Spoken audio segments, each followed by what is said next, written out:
ਪੰਜ ਸਦੀਆਂ ਪਰਤ ਕੇ ਨਾਨਕ ਪਿਆਰਾ ਵੇਖਿਆ, ਕਿਰਤ ਦਾ ਕਰਤਾਰਪੁਰ ਵੱਖਰਾ ਨਜ਼ਾਰਾ ਵੇਖਿਆ। ਪੰਜ ਸਦੀਆਂ ਪਰਤ ਕੇ,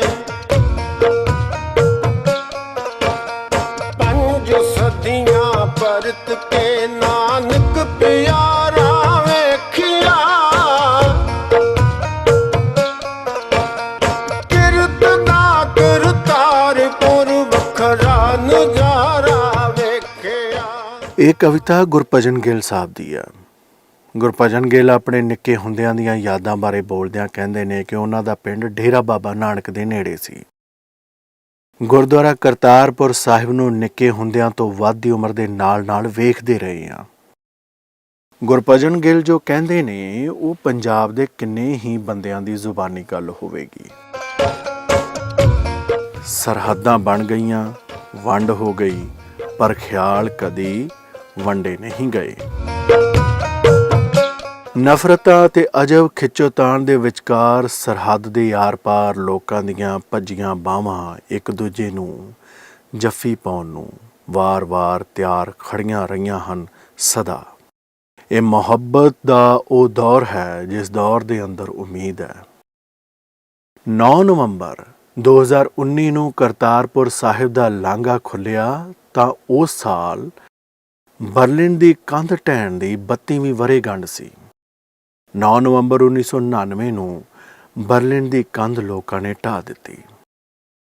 9 ਨਵੰਬਰ ਦੇ ਕਰਤਾਰਪੁਰ ਸਾਹਿਬ ਲਾਂਘੇ ਦੇ ਨਾਲ ਬਰਲਿਨ ਦੀ ਕੰਧ ਢਾਉਣ ਵਾਲੇ ਲੋਕਾਂ ਨੂੰ ਯਾਦ ਜ਼ਰੂਰ ਕਰਿਓ। ਇਹਨਾਂ ਲੋਕਾਂ ਨੇ ਸਰਹੱਦਾਂ ਤੋਂ ਪਾਰ ਅਜਿਹੀ ਉਮੀਦ ਦੀ ਸਰਜ਼ਮੀਨ ਤਿਆਰ ਕੀਤੀ ਜਿਸ ਦੇ ਅੰਦਰ ਬੰਦਿਆਂ ਨੂੰ ਹਮੇਸ਼ਾ ਖੁਸ਼ੀਆਂ ਨਸੀਬ ਹੋਈਆਂ।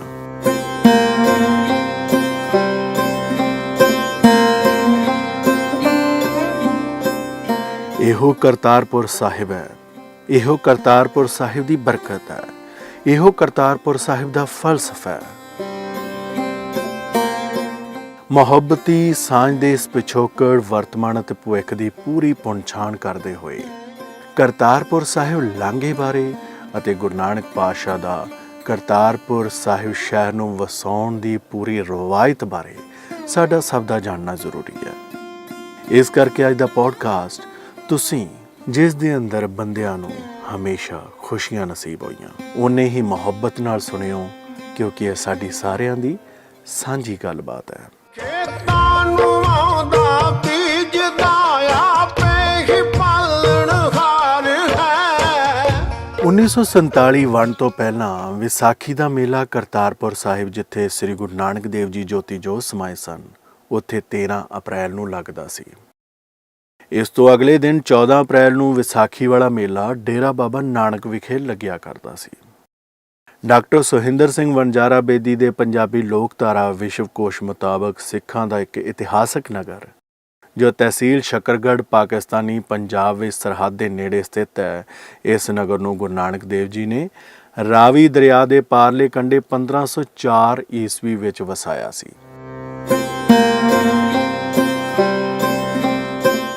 ਪੈਂਡੈਮਿਕ ਤੋਂ ਬਾਅਦ ਲਾਂਘਾ ਇੱਕ ਵਾਰ ਫਿਰ ਤੋਂ ਖੁੱਲ੍ਹਿਆ ਅਤੇ ਇਸੇ ਨਗਰ ਦੇ ਦਰਸ਼ਨ ਕਰਨ ਦੇ ਲਈ ਸੰਗਤਾਂ ਆਪੋ ਆਪਣੇ ਹੀਲੇ ਵਸੀਲਿਆਂ ਦੇ ਨਾਲ ਰਜਿਸਟ੍ਰੇਸ਼ਨ ਕਰਾ ਕੇ ਪਹੁੰਚ ਰਹੀਆਂ ਨੇ। ਮਹਾਨ ਕੋਸ਼ ਭਾਈ ਕਾਹਨ ਸਿੰਘ ਨਾਭਾ ਦੇ ਮੁਤਾਬਕ ਇਸ ਨਗਰ ਦੇ ਵਸਾਉਣ ਵਿੱਚ ਭਾਈ ਦੋਦਾ ਅਤੇ ਦੂਣੀ ਚੰਦ, ਜਿਹਨੂੰ ਸਾਰੇ ਪਿਆਰ ਨਾਲ ਦੂਣੀ ਚੰਦ ਕਹਿੰਦੇ ਸਨ ਪਰ ਉਹਨਾਂ ਦਾ ਨਾਮ ਸੀ ਕਰੋੜੀ ਮੱਲ, ਇਹਨਾਂ ਦੇ ਉਦਮ ਨਾਲ ਹੋਇਆ, ਜਿਨ੍ਹਾਂ ਨੇ ਸਤਿਗੁਰ ਲਈ ਪਿੰਡ ਵਸਾ ਕੇ ਧਰਮਸ਼ਾਲਾ ਬਣਵਾਈ। ਇੱਥੇ ਗੁਰੂ ਨਾਨਕ ਦੇਵ ਜੀ 1521 ਈਸਵੀ ਵਿੱਚ ਆ ਕੇ ਵਸੇ ਅਤੇ ਜ਼ਿੰਦਗੀ ਦੇ ਅੰਤਲੇ 18 ਸਾਲ ਉਹਨਾਂ ਇੱਥੇ ਹੀ ਗੁਜ਼ਾਰੇ। ਇਸੇ ਨਗਰ ਵਿੱਚ ਗੁਰੂ ਨਾਨਕ ਦੇਵ ਜੀ 1539 ਈਸਵੀ ਨੂੰ ਜੋਤੀ ਜੋਤ ਸਮਾ ਗਏ ਅਤੇ ਇੱਥੇ ਹੀ ਗੁਰੂ ਅੰਗਦ ਦੇਵ ਜੀ ਨੂੰ ਗੁਰਗੱਦੀ ਬਖਸ਼ੀ। ਇਸੇ ਥਾਂ ਉੱਤੇ ਸਭ ਤੋਂ ਪਹਿਲਾਂ ਲੰਗਰ ਦੀ ਪ੍ਰਥਾ ਚਲਾਈ ਗਈ। ਇਸੇ ਨਗਰ ਵਿੱਚ ਰਾਵੀ ਦਰਿਆ ਦੇ ਕੰਢੇ ਗੁਰੂ ਜੀ ਨੇ ਜਪਜੀ, ਤੁਖਾਰੀ, 12 ਮਾਹ ਤੇ ਸਿੱਧ ਗੋਸ਼ਟ ਦੀ ਰਚਨਾ ਕੀਤੀ। ਇੱਥੋਂ ਹੀ ਸਿੱਧਾਂ ਤੇ ਜੋਗੀਆਂ ਨਾਲ ਗੋਸ਼ਟ ਕਰਨ ਲਈ ਗੁਰੂ ਨਾਨਕ ਦੇਵ ਜੀ ਅਚਲ ਵਟਾਲੇ ਮੇਲੇ ਉੱਤੇ ਗਏ। ਖੇਤਾਂ ਨੂੰ ਆਉਂਦਾ ਬੀਜਦਾ ਆਪੇ ਹੀ ਪਾਲਣਹਾਰ ਹੈ। ਜਪਦਾ ਨਾ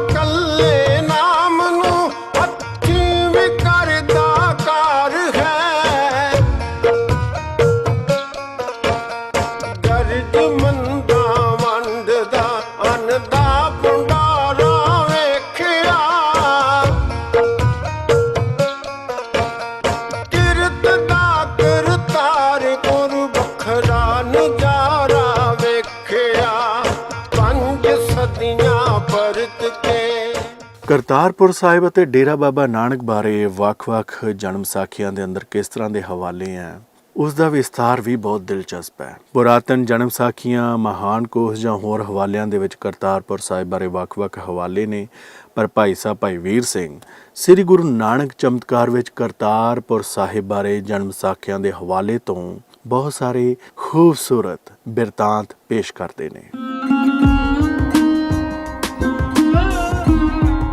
ਤਬ ਬਾਬਾ ਦਰਿਆ ਉੱਪਰ ਬਹਿ ਗਿਆ, ਤਲਵੰਡੀ ਦੇ ਨਜ਼ਦੀਕ ਇੱਕ ਥਾਂ ਉੱਤੇ ਬਹੁਤ ਗਾਊਗਾ ਚੱਲਿਆ, ਜੋ ਕੋਈ ਸੁਣੈ ਸੋ ਸਭ ਆਵੈ। ਲੋਕ ਆਖਣ, ਜੋ ਕੋਈ ਖੁਦਾਈ ਦਾ ਫਕੀਰ ਪੈਦਾ ਹੋਇਆ, ਨਾਨਕ ਨਾਉ ਹੈ ਆਪਣੇ ਖੁਦਾਈ ਨਾਲ ਰੱਤਾ ਹੈ। ਪੁਰਾਤਨ ਜਨਮ ਸਾਖੀ ਨੂੰ ਹੋਰ ਟੋਲੀਏ ਤਾਂ ਦੂਸਰੀ ਉਦਾਸੀ ਤੋਂ ਪਹਿਲਾਂ ਰਾਜਾ ਸ਼ਿਵ ਨਾਮ ਨਾਲ ਮਨਸੁਖ ਦੀ ਗੱਲਬਾਤ ਹੁੰਦੀ ਹੈ। ਤਾਂ ਰਾਜੇ ਨੂੰ ਦੱਸਦੇ ਨੇ, ਜੀ ਲਾਹੌਰ ਤੋਂ ਕੋਸ 15 ਕਰਤਾਰਪੁਰ ਬੰਨਿਆ, ਪੰਜਾਬ ਦੀ ਧਰਤੀ ਮਾਹੀ ਹੈ, ਉਹਾਂ ਗੁਰੂ ਬਾਬਾ ਨਾਨਕ ਰਹਿਤਾ ਹੈ, ਸਥਾਨ ਤਲਵੰਡੀ ਰਾਏਪੋਏ ਕੀ ਪੱਟੀ ਹੈ, ਰਾਵੀ ਹੈ ਪਾਰ, ਨਾਮ ਸਥਾਨ ਰਾਵੀ ਦੇ ਉਰਾਰ ਕਰਤਾਰਪੁਰ ਬੰਨਿਆ ਹੈ, ਉਹਾਂ ਮਹਾਪੁਰਖ ਰਹਿਤਾ ਹੈ। ਜਨਮ ਜਨਮ ਤੋਂ ਸਿੱਖਦੀ ਆਈ ਆਸਪੂਰ ਦੇ ਆਜ, ਆ ਜਾਓ ਸਿੱਖ ਪੂਰਨ ਹਾਰੇ ਹੈ ਮੇਰੇ ਸਿਰਤਾਜ। ਪਤਿਤ ਪਾਵਨ ਹੈ ਬਿਰਦ ਤੁਦੇ ਦਾ, ਪਾਲ ਬਿਰਦ ਦੀ ਲਾਜ, ਹੁਣ ਨਾ ਰੱਖ ਵਿਛੋੜੇ ਅੰਦਰ ਅਪਣਾ ਲੈ ਮਹਾਰਾਜ। ਸਾਖੀਆਂ ਦਾ ਬਿਰਤਾਂਤ ਹੈ ਕਿ ਜਦੋਂ ਸਤਿਗੁਰ ਜੀ ਇੱਥੇ ਕਰਤਾਰਪੁਰ ਸਾਹਿਬ ਟਿਕ ਗਏ ਤਾਂ ਬਾਬਾ ਕਾਲੂ ਜੀ ਵੀ ਪਰਿਵਾਰ ਸਮੇਤ ਇੱਥੇ ਆ ਗਏ। ਹਿੰਦੂ, ਮੁਸਲਮਾਨ, ਜੋਗੀ, ਸੰਨਿਆਸੀ, ਬ੍ਰਹਮਚਾਰੀ, ਤਪੀਏ, ਤਪੀਸਰ, ਦਿਗੰਬਰ, ਬੈਸਨੋ, ਉਦਾਸੀ, ਗ੍ਰਹਿਸਤੀ, ਵੈਰਾਗੀ, ਖਾਨ, ਖਨੀਨ, ਉਮਰੇ, ਉਮਰਾਓ, ਕਰੋੜੀਏ, ਜ਼ਿਮੀਦਾਰ, ਭੂਮੀਏ, ਜੋ ਕੋ ਆਵੈ ਪਰਚਾ ਜਾਵੈ, ਸਭੈ ਲੋਕ ਉਸਤਤ ਕਰਨ।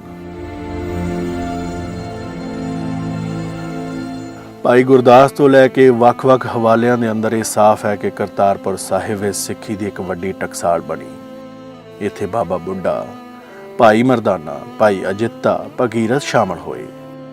ਜ਼ਿਕਰ ਹੈ ਕਿ ਇੱਥੇ ਮਨਸੁਖ ਰਾਜਾ ਸ਼ਿਵਨਾਬ, ਝੰਡਾ ਬਾਡੀ, ਸਾਲਸਰਾਏ, ਕਰੋੜੀਆ, ਜਿਸਨੇ ਪਾਉਂਦੇ ਕਿ ਕਰਤਾਰਪੁਰ ਬੱਧਾ, ਦੋਦਾ, ਬ੍ਰਹਮਦਾਸ, ਕਸ਼ਮੀਰੀ, ਉਬਾਰੇ ਖਾਨ, ਅਬਦੁਰ ਰਹਿਮਾਨ ਤੇ ਸੱਜਣ ਠੱਗ ਵੀ ਇਸ ਮੁਕੱਦਸ ਧਰਤੀ ਦੇ ਉੱਤੇ ਆ ਸ਼ਾਮਲ ਹੋਏ। ਭਾਈ ਸਾਹਿਬ ਭਾਈ ਵੀਰ ਸਿੰਘ ਬਾਬਾ ਬੁੱਢਾ ਜੀ ਦਾ ਜ਼ਿਕਰ ਕਰਦਿਆਂ ਬਿਆਨ ਕਰਦੇ ਨੇ, ਚਰਨ ਪਕੜ ਕੇ ਬਾਲਕ ਬੂੜਾ ਭਾਈ ਬੁੱਢਾ ਹੋਇਆ, ਜੋ ਕੁਝ ਦਾਤ ਗੁਰਾਂ ਨੇ ਦਿੱਤੀ ਰੱਖਿਆ ਕੰਠ ਪਰੋਇਆ। ਕੱਢਦਾ ਸਿਆੜ ਖੁਦ ਰੂਹਾਂ ਚ ਬਾਣੀ ਕਰਦਾ, ਮਾਲਾ ਨਾ ਕੱਲੀ ਘੁੰਮਦੀ, ਮਨ ਤੇ ਵੀ ਮਣ ਕੇ ਫੇਰਦਾ, ਰਾਵੀ ਦੇ ਕੰਢੇ ਵਰਤਦਾ, ਅਦਭੁਤ ਨਜ਼ਾਰਾ ਵੇਖਿਆ, ਕਿਰਤ ਦਾ ਕਰਤਾਰਪੁਰ ਵੱਖਰਾ ਨਜ਼ਾਰਾ ਵੇਖਿਆ, 5 ਸਦੀਆਂ ਪਰਤ ਕੇ। ਲਾਹੌਰ ਦਰਬਾਰ ਦੇ ਸਰਕਾਰੀ ਲੇਖੇ ਮੁਤਾਬਕ ਉਮਦਤ ਤਵਾਰੀਖ ਵਿੱਚ ਜ਼ਿਕਰ ਹੈ ਕਿ ਮਹਾਰਾਜਾ ਰਣਜੀਤ ਸਿੰਘ ਨੇ 2000 ਰੁਪਏ ਅਤੇ 70 ਕੁਮਾ ਜ਼ਮੀਨ ਗੁਰਦੁਆਰਾ ਕਰਤਾਰਪੁਰ ਸਾਹਿਬ ਵਿਖੇ ਸੇਵਾ ਕਰਵਾਈ ਸੀ, ਜਿਸ ਬਦੌਲਤ ਕਰਤਾਰਪੁਰ ਸਾਹਿਬ ਦੀ ਇਮਾਰਤ 1827 ਈਸਵੀ ਵਿੱਚ ਮੁਕੰਮਲ ਹੋਈ। ਡੇਰਾ ਬਾਬਾ ਨਾਨਕ ਦੀ ਸੇਵਾ ਮਹਾਰਾਜਾ ਰਣਜੀਤ ਸਿੰਘ ਅਤੇ ਸਰਦਾਰ ਸੁੱਧ ਸਿੰਘ ਹੋਣਾ ਨੇ ਕਰਵਾਈ। 1050 ਕਮਾਊ ਸਾਹ ਜ਼ਮੀਨ ਵੀ ਦਿੱਤੀ ਗਈ, ਜਿਸ ਵਿੱਚੋਂ 400 ਬੰਜਰ ਅਤੇ ਬਾਕੀ ਫਸਲ ਹੋਣ ਲਾਇਕ ਹੈ। ਲਗਭਗ 70 ਕਮਾਊ ਦੇ ਜ਼ਮੀਨ ਹੋਰ ਪਿੰਡਾਂ ਵਿੱਚ ਗੁਰਦੁਆਰੇ ਦੀ ਹੈ। ਗੁਰਦੁਆਰੇ ਨਾਲ 29 ਦੁਕਾਨਾਂ ਨੇ, ਜੋ ਕਿ ਗੁਰਦੁਆਰਾ ਸਾਹਿਬ ਦੀ ਆਮਦਨ ਹੈ। ਡਾਕਟਰ ਦਲਵੀਰ ਪੰਨੂ ਦੀ ਕਿਤਾਬ ਦੀ ਸਿੱਖ ਹੈਰੀਟੇਜ ਵੱਖ-ਵੱਖ ਕਿਤਾਬਾਂ ਦੇ ਰੈਫਰੈਂਸ ਦੇ ਹਵਾਲੇ ਦੇ ਨਾਲ ਜੋ ਸਾਡੇ ਤੱਕ ਪਹੁੰਚਾਉਂਦੀਆਂ ਨੇ, ਉਸ ਜਾਣਕਾਰੀ ਦੇ ਵਿੱਚ ਇਹ ਵੀ ਹੈ ਕਿ ਮਹਾਰਾਜਾ ਰਣਜੀਤ ਸਿੰਘ ਦੇ ਅਕਾਲ ਚਲਾਣਾ ਤੋਂ ਬਾਅਦ 25 ਨਵੰਬਰ 1839 ਨੂੰ ਮਹਾਰਾਜਾ ਰਣਜੀਤ ਸਿੰਘ ਦੇ ਸੁਪੁੱਤਰ ਖੜਕ ਸਿੰਘ ਨੇ ਅਰਦਾਸ ਕਰਵਾਈ ਸੀ। ਇਸ ਤੋਂ ਬਾਅਦ ਖੜਕ ਸਿੰਘ ਅਤੇ ਉਹਨਾਂ ਦੇ ਪੋਤਰੇ ਨੌ ਨਿਹਾਲ ਸਿੰਘ ਵੀ ਸ਼ਹੀਦੀਆਂ ਪਾ ਗਏ। ਇਸ ਦੌਰਾਨ ਨੌ ਨਿਹਾਲ ਸਿੰਘ ਦੀ ਘਰਵਾਲੀ ਸਾਹਿਬ ਕੌਰ ਗਰਭਵਤੀ ਸੀ ਜੱਚੇ ਬੱਚੇ ਦੀ ਸਲਾਮਤੀ ਲਈ ਖੜਕ ਸਿੰਘ ਦੀ ਵਿਧਵਾ ਚੰਦ ਕੌਰ ਨੇ ਦਸੰਬਰ 1840 ਈਸਵੀ ਨੂੰ ਗੁਰਦੁਆਰਾ ਡੇਰਾ ਬਾਬਾ ਨਾਨਕ ਦੀ ਸੇਵਾ ਕਰਵਾਈ। ਇਹ ਹਵਾਲਾ ਉਮਦਤ ਤਵਾਰੀਖ ਵਿੱਚ ਵੀ ਦਰਜ ਹੈ। ਕਰਤਾਰਪੁਰ ਸਾਹਿਬ ਦੀ ਇਸ ਕਹਾਣੀ ਦੇ ਅੰਦਰ ਇਤਿਹਾਸਕ ਤਾਰੀਖਾਂ ਦੇ ਵੱਖ-ਵੱਖ ਪੜਾਅ ਨੇ। ਇਸ ਨੂੰ ਜੇ ਸਮਝਣਾ ਹੋਵੇ ਤਾਂ ਕੁਝ ਇੰਜ ਸਮਝਿਆ ਜਾ ਸਕਦਾ ਹੈ ਕਿ ਗੁਰੂ ਨਾਨਕ ਦੇਵ ਜੀ ਨੇ ਸ਼ਹਿਰ ਦੀ ਨੀਂਹ 9 ਜਨਵਰੀ 1516 ਈਸਵੀ ਵਿੱਚ ਰੱਖੀ। ਇਸ ਨਗਰ ਦੀ ਸਥਾਪਨਾ ਵੇਲੇ ਪਿੰਡ ਦੋਦਾ ਦੇ ਦੋਦਾ ਰੰਧਾਵਾ ਅਤੇ ਪੱਖੋਂਕੇ ਦੇ ਚੌਧਰੀ ਅਜਿੱਤਾ ਰੰਧਾਵਾ ਅਤੇ ਦੂਣੀ ਚੰਦ ਕਰੋੜੀਮਲ ਦਾ ਯੋਗਦਾਨ ਸੀ। 1521 ਈਸਵੀ ਤੱਕ ਗੁਰੂ ਨਾਨਕ ਦੇਵ ਜੀ ਇੱਥੇ ਪੱਕੇ ਤੌਰ ਤੇ ਵਸ ਚੁੱਕੇ ਸਨ। 1522-25 ਦੀ ਜਮਾਬੰਦੀ ਮੁਤਾਬਕ ਕਰਤਾਰਪੁਰ ਸਾਹਿਬ ਦੇ ਨਾਮ 171 ਕਿੱਲੇ ਜ਼ਮੀਨ ਦਰਜ ਹੈ। ਉਸ ਤੋਂ ਬਾਅਦ ਪੜਾਅ ਹੁੰਦਾ ਹੈ ਗੁਰੂ ਅੰਗਦ ਦੇਵ ਜੀ ਦਾ। ਨਿਸ਼ਕਾਮ ਨਿਰਸਲ ਨੀਰ ਨੂੰ ਅੰਗਦ ਬਣਾਇਆ ਲੈਣਿਓ, ਸੇਵਾ ਹੈ ਇਹਦਾ ਮੌਲ ਦੀ ਮਿਲਦਾ ਬਿਨਾ ਕੁਝ ਕਹਿਣਿਓ, ਬਿਨ ਬੋਲਿਆ ਸਭ ਜਾਣਦਾ, ਬਿਨ ਬੋਲਿਆ ਸਭ ਜਾਣਦਾ, ਐਸਾ ਪਿਆਰਾ ਵੇਖਿਆ, ਕਿਰਤ ਦਾ ਕਰਤਾਰਪੁਰ ਵੱਖਰਾ ਨਜ਼ਾਰਾ ਵੇਖ। ਕਰਤਾਰਪੁਰ ਸਾਹਿਬ ਵਿਖੇ ਦੂਜੇ ਗੁਰੂ ਅੰਗਦ ਦੇਵ ਜੀ ਖਡੂਰ ਸਾਹਿਬ ਜਾਣ ਤੋਂ ਪਹਿਲਾਂ ਰਹਿੰਦੇ ਰਹੇ ਅਤੇ ਬਾਬਾ ਸ੍ਰੀ ਚੰਦ ਨੇ ਇੱਥੇ ਬਾਕਾਇਦਾ ਇਮਾਰਤ ਉਸਾਰੀ ਕਰਵਾਈ। ਪੱਖੋਕੇ ਟਾਹਲੀ ਸਾਹਿਬ ਕੂਚ ਕਰਨ ਤੋਂ ਪਹਿਲਾਂ ਬਾਬਾ ਸ੍ਰੀ ਚੰਦ ਅਤੇ ਗੁਰੂ ਨਾਨਕ ਦੇਵ ਜੀ ਦੇ ਨਿੱਕੇ ਪੁੱਤਰ ਲਖਮੀ ਦਾਸ ਇੱਥੇ ਹੀ ਰਹਿੰਦੇ ਰਹੇ ਅਤੇ ਇੱਥੇ ਹੀ ਲਖਮੀ ਦਾਸ ਹੁਣਾਂ ਦਾ ਵਿਆਹ ਹੋਇਆ। ਇਸ ਤੋਂ ਬਾਅਦ ਗੁਰਦੁਆਰਾ ਕਰਤਾਰਪੁਰ ਸਾਹਿਬ ਦੀ ਸੇਵਾ ਦਾ ਹਵਾਲਾ ਨਾਨਕ ਚੰਦ ਦੇ ਹਿੱਸੇ ਆਉਂਦਾ ਹੈ। ਬਾਦਸ਼ਾਹ ਅਕਬਰ ਦੇ 9 ਰਤਨ ਸਨ।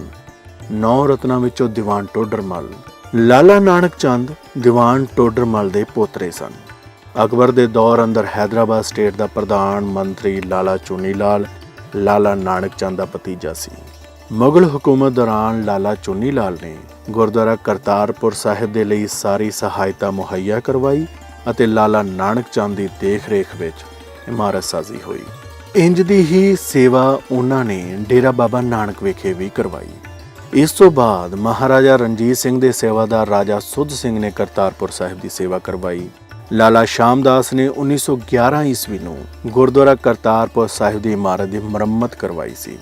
ਲਾਲਾ ਸ਼ਾਮਦਾਸ ਸਿੰਧ ਤੋਂ ਸਿੰਧੀ ਸਿੱਖ ਸੀ। ਇਹ ਇਮਾਰਤ ਹੀ ਹੜ੍ਹ ਵੇਲੇ ਬਰਬਾਦ ਹੋ ਗਈ ਸੀ, ਜਿਸ ਤੋਂ ਬਾਅਦ ਮਹਾਰਾਜਾ ਪਟਿਆਲਾ ਤੇ ਸੰਗਤਾਂ ਨੇ ਸੇਵਾ ਕੀਤੀ।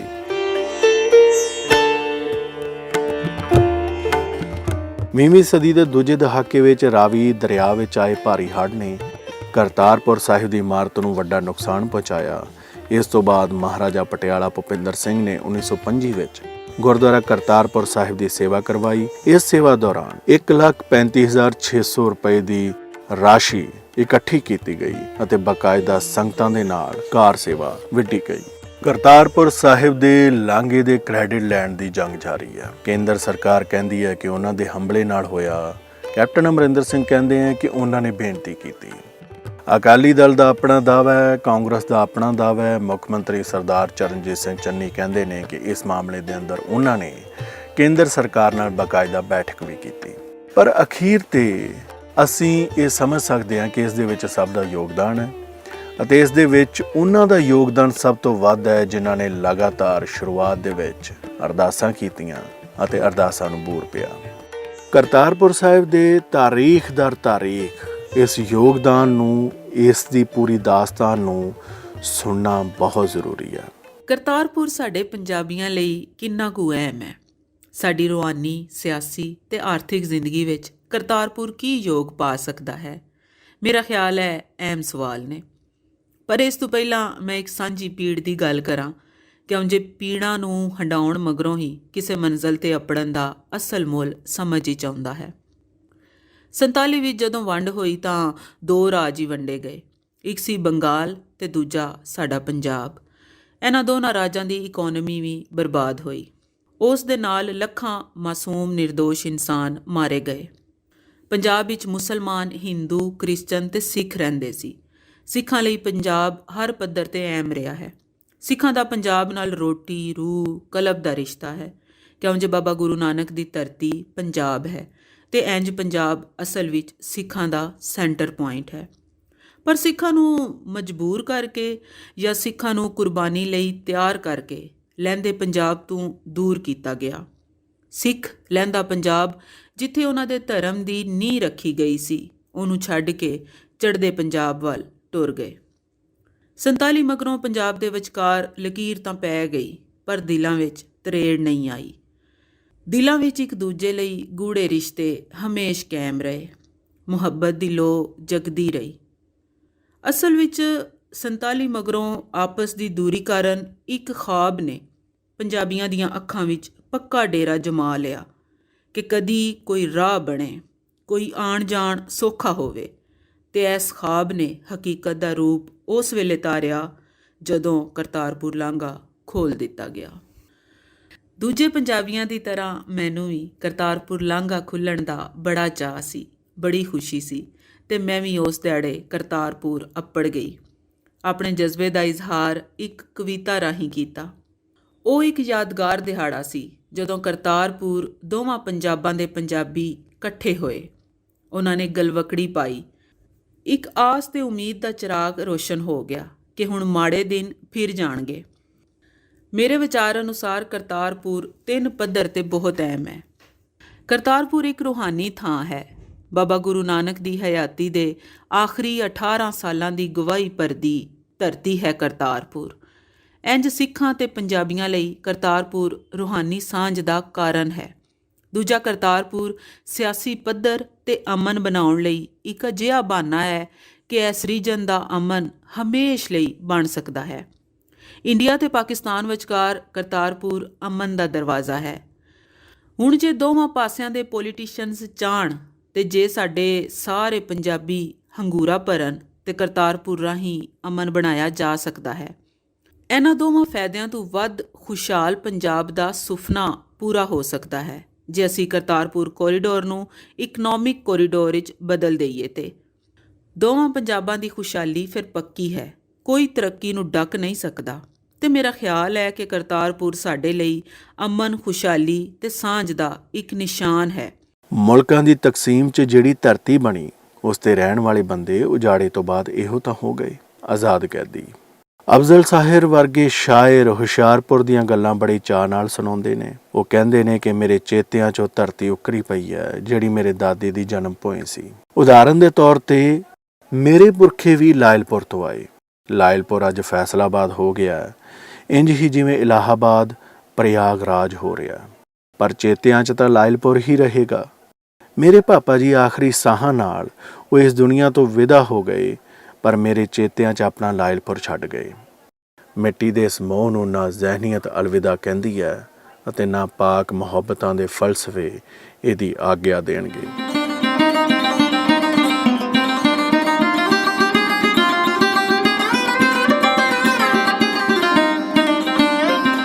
ਉਹ ਪਹਿਲਾ ਮੌਕਾ ਸੀ 4 ਜਨਵਰੀ 1948 ਜਦੋਂ ਅਕਾਲੀ ਦਲ ਵੱਲੋਂ ਮੱਤਾ ਪੇਸ਼ ਕੀਤਾ ਗਿਆ ਕਿ ਗੁਰਧਾਮਾਂ ਦੇ ਦਰਸ਼ਨਾਂ ਦੀ ਆਗਿਆ ਹੋਵੇ।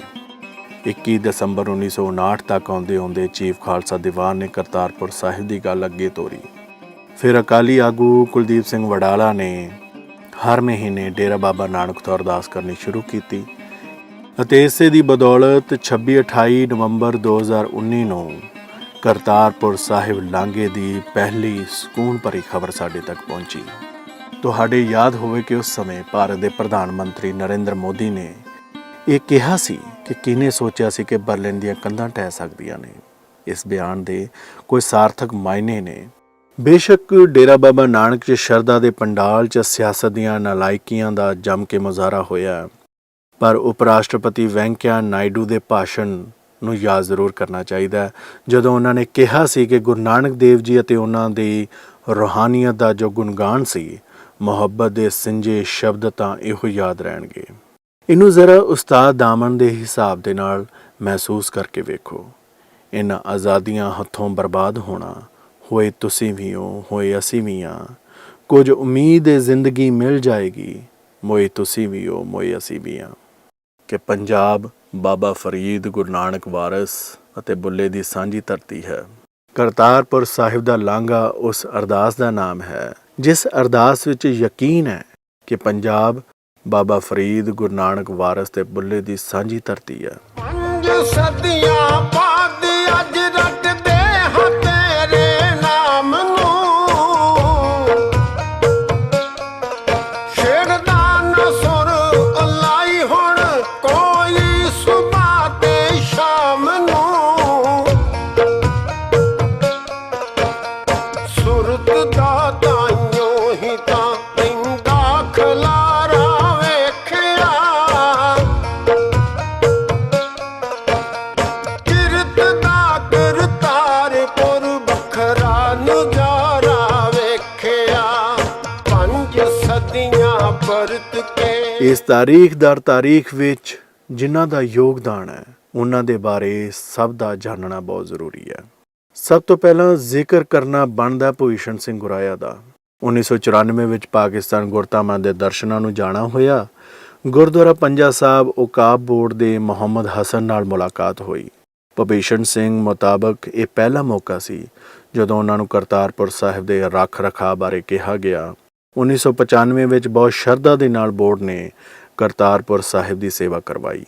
ਉਹਨਾਂ ਦਿਨਾਂ ਵਿੱਚ ਕਰਤਾਰਪੁਰ ਸਾਹਿਬ ਦੀ ਹਾਲਤ ਕੋਈ ਬਹੁਤੀ ਵਧੀਆ ਨਹੀਂ ਸੀ। ਇਹ ਸੇਵਾ ਨੇ ਪਹਿਲੀ ਵਾਰ ਇੱਕ ਉਮੀਦ ਦਿੱਤੀ ਕਿ ਹੁਣ ਉਹ ਦਿਨ ਦੂਰ ਨਹੀਂ ਜਦੋਂ ਕਰਤਾਰਪੁਰ ਸਾਹਿਬ ਦੇ ਦਰਸ਼ਨ ਸੁਖਾਲੇ ਹੋ ਜਾਣਗੇ।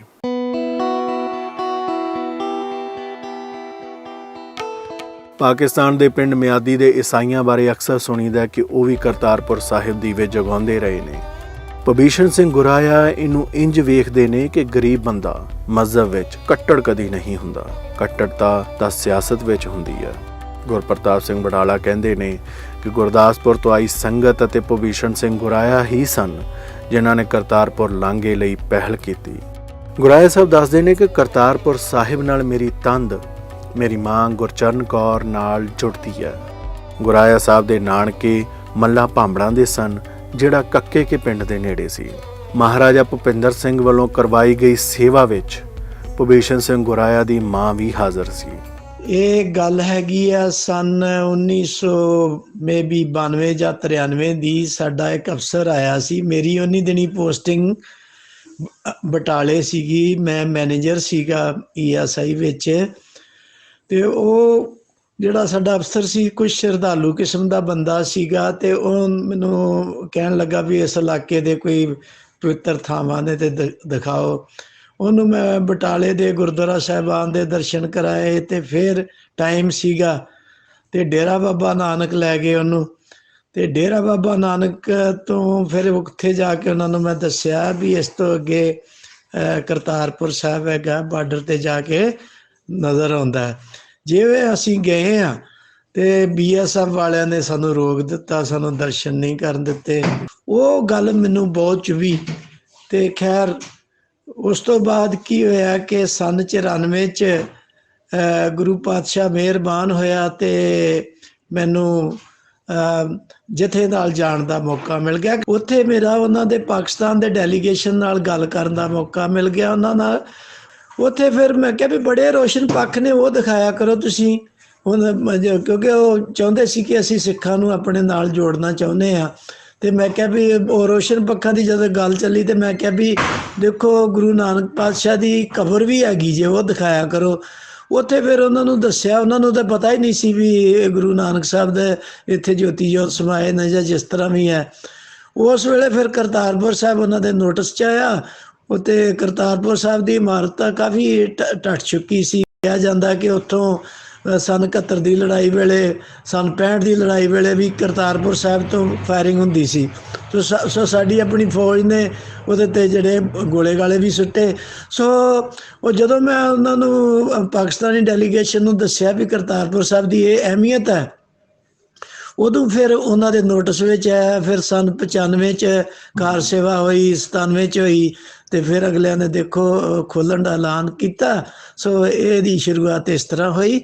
ਤੁਹਾਨੂੰ ਮੈਂ ਬੜੀ ਮਜ਼ੇਦਾਰ ਇੱਕ ਕਹਾਣੀ ਦੱਸਦਾ ਕਿ ਕਿਵੇਂ ਕਰਤਾਰਪੁਰ ਸਾਹਿਬ ਜਿਹੜਾ ਹੈ ਇਹ ਦੋਨਾਂ ਮੁਲਕਾਂ ਦੇ ਵਿੱਚ ਇੱਕ ਪੁਲ ਦੀ ਨਿਆਈ ਆ, ਇਹ ਸਿੱਖੀ ਦੀ ਵੱਖਰੀ ਹੋਣ ਦਾ ਪ੍ਰਤੀਕ ਹੈ। ਇਹ ਸੁਣੋ, ਬੜੀ ਇੰਟਰਸਟਿੰਗ ਗੱਲ ਤੁਹਾਨੂੰ ਦੱਸਦਾ ਵੀ ਜਦੋਂ ਪਾਰਟੀਸ਼ਨ ਹੁੰਦੀ ਹੈ, ਸਰ ਰੈਡਕਲਿਫ ਜਿਹੜਾ ਅੰਗਰੇਜ਼ਾਂ ਨੇ ਜਿਹੜਾ ਲਾਇਆ ਸੀ ਡਿਮਾਰਕੇਸ਼ਨ ਵਾਸਤੇ, ਤੇ ਉਹਨੇ ਇੱਕ ਨਾਮ ਤੈਅ ਕੀਤਾ ਵੀ ਜਿੱਥੇ ਜਿੱਥੇ ਮੁਸਲਮਾਨਾਂ ਦੀ ਆਬਾਦੀ ਆ ਤੇ ਕੰਟੀਗੁਅਸ ਇਲਾਕਾ, ਉਹ ਇਲਾਕਾ ਪਾਕਿਸਤਾਨ ਨੂੰ ਦੇ ਦਿੱਤਾ ਜਾਏ, ਤੇ ਦੂਸਰਾ ਜਿਹੜਾ ਜਿੱਥੇ ਹਿੰਦੂ ਤੇ ਸਿੱਖਾਂ ਦੀ ਮੈਜੋਰਟੀ ਹੈ ਪਰ ਕੰਟੀਗੁਅਸ ਹੈ ਤੇ ਨਾਲ ਜਿਹਨੇ ਨਾਲ ਲੱਗਵਾ ਇਲਾਕਾ, ਉਹ ਹਿੰਦੁਸਤਾਨ 'ਚ ਚਲਾ ਜਾਏ। ਹੁਣ ਉੱਥੇ ਫਿਰ ਕੀ ਹੁੰਦਾ ਕਿ ਗੁਰਦਾਸਪੁਰ ਜ਼ਿਲ੍ਹੇ 'ਚ ਕੋਈ 52% ਮੁਸਲਮਾਨ ਸੀਗੇ, ਤੇ ਇਹਦੀ ਜਿਵੇਂ ਆਪਾਂ ਜਾਣਦੇ ਹਾਂ ਕਿ ਗੁਰਦਾਸਪੁਰ ਸਾਹਿਬ ਜ਼ਿਲ੍ਹੇ ਦੀਆਂ ਤਿੰਨ ਤਹਿਸੀਲਾਂ ਸੀ ਰਹੀਆਂ ਨੇ ਹੁਣ ਤੱਕ। ਹੁਣ ਖੈਰ ਪਠਾਨਕੋਟ ਵੱਖਰਾ ਜ਼ਿਲ੍ਹਾ ਬਣ ਗਿਆ, ਪਹਿਲੋਂ ਸੀਗਾ ਪਠਾਨਕੋਟ, ਗੁਰਦਾਸਪੁਰ ਤੇ ਬਟਾਲਾ, ਇਹ ਤਹਿਸੀਲਾਂ ਸੀਗੀਆਂ।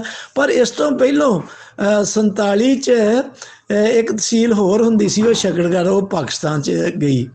ਖੈਰ ਰੈਡਕਲਿਫ ਨੇ ਉਹ ਤਹਿਸੀਲ ਜਿਹੜੀ ਆ ਪਾਕਿਸਤਾਨ ਨਾਲ ਜੋੜ ਦਿੱਤੀ। ਹੁਣ ਹੋਇਆ ਕਿ ਪਹਿਲੋਂ ਜਿਹੜਾ 4 ਜੂਨ 1947 ਨੂੰ ਅਵਾਰਡ ਦਿੱਤਾ, ਤੇ ਰੈਡਕਲਿਫ ਨੇ ਕੀ ਕੀਤਾ ਕਿ ਕਿਉਂਕਿ ਗੁਰਦਾਸਪੁਰ ਜ਼ਿਲ੍ਹੇ 'ਚ 52% ਪਾਪੂਲੇਸ਼ਨ ਜਿਹੜੀ ਆ ਮੁਸਲਮਾਨਾਂ ਦੀ ਸੀ, ਉਹਨੇ ਪੂਰਾ ਦਾ ਪੂਰਾ ਜ਼ਿਲ੍ਹਾ ਜਿਹੜਾ ਨਾ ਗੁਰਦਾਸਪੁਰ ਜ਼ਿਲ੍ਹਾ ਪਾਕਿਸਤਾਨ ਨੂੰ ਦੇ ਦਿੱਤਾ। ਇਹਦਾ ਮਤਲਬ ਕੀ ਸੀ ਕਿ ਗੁਰੂ ਨਾਨਕ ਸਾਹਿਬ ਦਾ ਜਿਹੜਾ ਲਾਸਟ ਥਾਂ ਆ, 2-3 ਜਿਹੜੇ ਜਿਵੇਂ ਡੇਰਾ ਬਾਬਾ ਨਾਨਕ ਹੈ, ਕਰਤਾਰਪੁਰ ਸਾਹਿਬ, ਇਹ ਪੂਰਾ ਪਾਕਿਸਤਾਨ 'ਚ ਆ ਗਿਆ। ਪਰ ਜਿਵੇਂ ਆਪਾਂ ਜਾਣਦੇ ਹਾਂ, ਗੁਰੂ ਨਾਨਕ ਸਾਹਿਬ ਜਿਹੜੇ ਨੇ ਇੱਕ ਪੁਲ ਦੀ ਨਿਆਈ ਨੇ ਦੋਨਾਂ ਕਮਿਊਨਿਟੀਜ਼ ਦੇ ਵਿੱਚ, ਧਰਮਾਂ ਦੇ ਦਰਮਿਆਨ। He is a bridge between 2-3 communities. ਤੇ ਫਿਰ ਦੇਖੋ ਚਮਤਕਾਰ ਕੀ ਹੁੰਦਾ ਹੈ, ਇੱਥੇ ਦਵਾਈ ਪੈ ਜਾਂਦੀ ਹੈ, ਕਿਉਂਕਿ ਪੂਰਾ ਗੁਰਦਾਸਪੁਰ ਜਦੋਂ ਪਾਕਿਸਤਾਨ ਨਾਲ ਜਾਂਦਾ ਤੇ ਕਸ਼ਮੀਰ ਤੋਂ ਕੱਟਿਆ ਜਾਂਦਾ ਇੰਡੀਆ ਨਾਲੋਂ। ਜਵਾਹਰ ਲਾਲ ਨਹਿਰੂ ਉਹਨਾਂ ਨੇ ਫਿਰ ਆਪਣਾ ਅਸਰ ਸੂਗ ਵਰਤ ਕੇ ਤੇ ਇਹਨਾਂ ਨੂੰ ਕਿਹਾ ਵੀ ਤੁਸੀਂ ਇਸ ਤਰ੍ਹਾਂ ਕਿਸੇ ਤਰ੍ਹਾਂ ਕਰੋ ਵੀ ਗੁਰਦਾਸਪੁਰ ਜ਼ਿਲ੍ਹਾ ਬਚੇ, ਸਾਡਾ ਉਹਦੇ ਨਾਲ ਆਪਣਾ ਕਸ਼ਮੀਰ ਨਾਲ ਤਲਕ ਬਣਿਆ ਰਹੇ।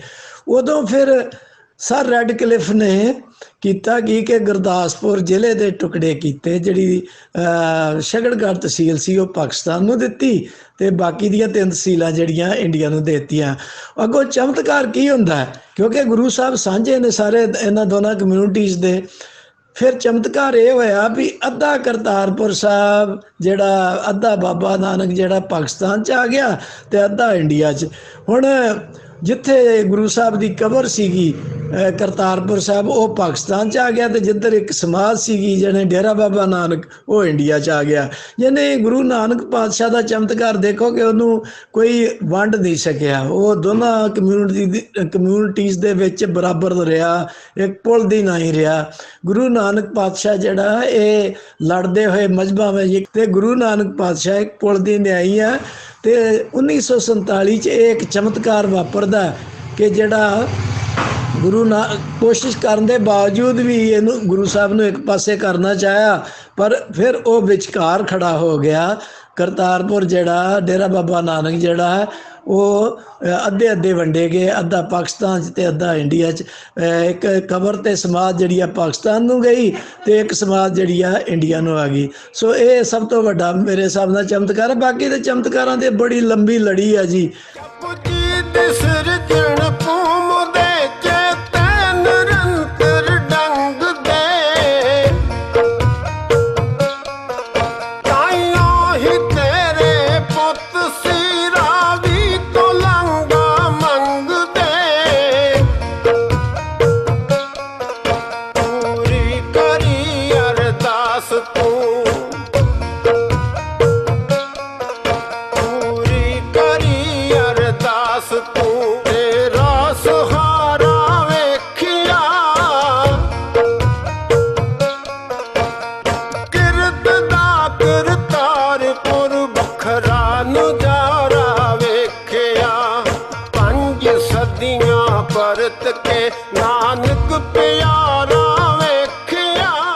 ਦੂਸਰੇ ਜ਼ਿਕਰ ਦੇ ਵਿੱਚ ਜਥੇਦਾਰ ਕੁਲਦੀਪ ਸਿੰਘ ਵਡਾਲਾ ਨੇ। ਜਥੇਦਾਰ ਕੁਲਦੀਪ ਸਿੰਘ ਵਡਾਲਾ ਦੇ ਸਾਥੀ ਰਹੇ ਬਟਾਲੇ ਤੋਂ ਗੁਰਿੰਦਰ ਸਿੰਘ ਬਾਜਵਾ ਦੱਸਦੇ ਨੇ ਕਿ ਨਵੰਬਰ 2000 'ਚ ਲਾਹੌਰ ਵਿਖੇ ਇੱਕ ਸੈਮੀਨਾਰ ਦੇ ਵਿੱਚ ਇਹ ਐਲਾਨ ਕੀਤਾ ਗਿਆ ਸੀ ਕਿ ਪਾਕਿਸਤਾਨ ਸਰਕਾਰ ਕਰਤਾਰਪੁਰ ਸਾਹਿਬ ਦੇ ਲਾਂਘੇ ਦੇ ਲਈ ਤਿਆਰ ਹੈ। ਇਸ ਤੋਂ ਬਾਅਦ 12 ਫਰਵਰੀ 2001 ਨੂੰ ਧਾਰੀਵਾਲ ਗੁਰਦੁਆਰਾ ਬੁਰਜ ਸਾਹਿਬ ਵਿਖੇ ਕਰਤਾਰਪੁਰ ਲਾਂਘੇ ਲਈ ਪਹਿਲੀ ਬੈਠਕ ਹੋਈ। ਜਥੇਦਾਰ ਕੁਲਦੀਪ ਸਿੰਘ ਵਡਾਲਾ ਤੇ ਸੰਗਤਾਂ ਨੇ ਮਿਲ ਕੇ ਕਰਤਾਰਪੁਰ ਰਾਵੀ ਦਰਸ਼ਨ ਅਭਿਲਾਸ਼ੀ ਸੰਸਥਾ ਦਾ ਨਿਰਮਾਣ ਕੀਤਾ।